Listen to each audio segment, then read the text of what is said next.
أول صفقة في الميركاتو الشتوي للزمالك، لاعب بيسجل سوبر هاتريك في مرمى السعودية وأحرف لاعب في شبه الجزيرة، متألق مع منتخبه والزمالك ضموه في مفاجأة كبيرة بالدوري المصري. إيه حكاية الحريف الجديد في الزمالك وإزاي الطريق ممهد للنجاح مع الأبيض؟ تعالوا نشوف.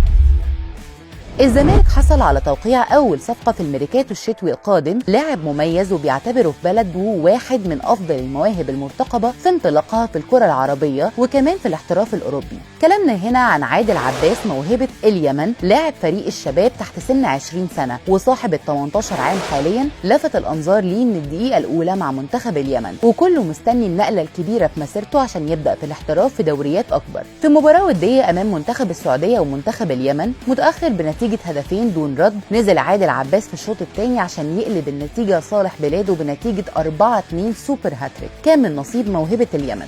ومن وقتها لفت عادل الأنظار للموهبة الكبيرة القادمة في تاريخ منتخب اليمن، وعليه هيتبني جيل جديد للمنتخب في المستقبل عشان يرجع الكرة اليمنية من جديد للمنافسة الإقليمية والقارية وبطموحات الوصول للعالمية. الشارع اليمني مفيش عنده غير عادل عباس وانتظار الفريق الجديد اللي هينضم ليه خارج اليمن عشان يبدأ مسيرته في الاحتراف في دوري كبير سواء في المنطقة العربية أو الأوروبية. وعلشان كده الزمالك حصل على توقيع اللاعب في الأيام اللي فاتت، وبيمهد الزمالك للإعلان عن معجزة اليمن في الميركاتو الشتوي القادم بهدف إعادة سيناريو علي محسن المريسي نجم القلعة البيضاء في فترة الستينات، واللي حصل فيها على لقب هداف الدوري المصري رفقة الفارس الأبيض. وتعالوا نتكلم بقى عن موهبة عادل عباس وإمكانياته الكبيرة في كرة القدم اللي ظهرت معاه في بداية مشواره، واللي بسببها أصبح حديث الساعة في اليمن، والجمهور منتظر ظهوره بشكل أفضل، وخصوصا مع الزمالك وسط آمال كبيرة لتكرار مسيرة المريسي. عادل عباس صاحب ال 18 سنة انضم لمعسكر منتخب اليمن الأول استعدادا لكأس الخليج 26 باعتباره أفضل لاعب في اليمن حاليا، وده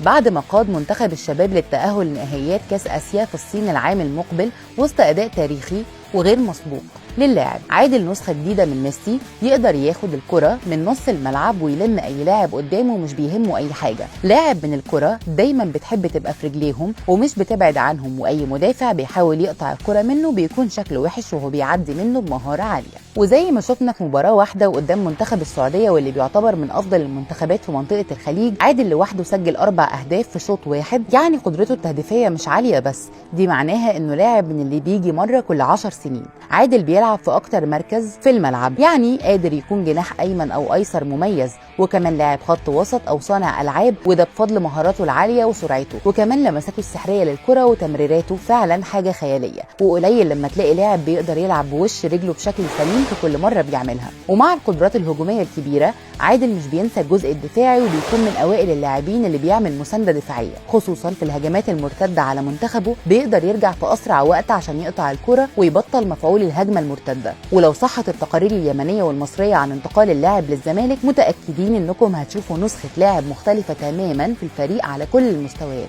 ايه رأيكم في إمكانيات عادل عباس؟ وهل هينجح مع الزمالك؟ شاركونا برأيكم في التعليقات.